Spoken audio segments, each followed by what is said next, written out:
रहे, मैं political party का हेड हूं, हम इंतजार कर रहे हैं कि कब 90 दिन के इलेक्शन का कब शेड्यूल आएगा।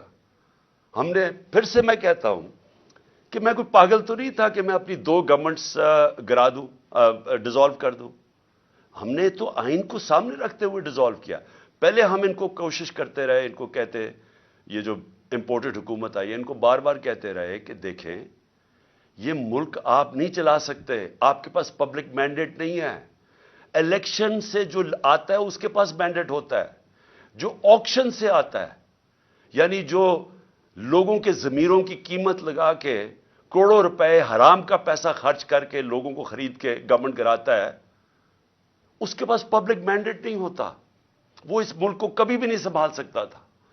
जिधर मुश्किल फैसले करने पड़े, ये कहते नहीं जी हमने बड़े मुश्किल फैसले किए। इन्होंने क्या मुश्किल फैसला किया? कीमतें बढ़ा दी।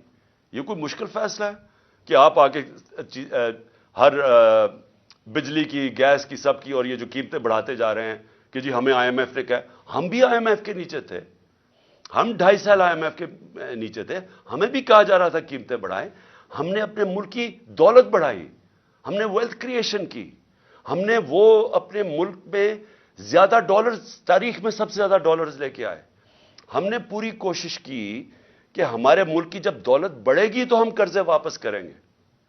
इन्होंने आके आईएमएफ के कंधे पर बंदूक चलाई, सारी चीजें महंगी कर दी कि जी आईएमएफ कह रहा है हमें, और लोगों की कमर तोड़ दी। और जो आमदनी थी जिससे हमने कर्जे वापस करने थे वो सुकड़ गए।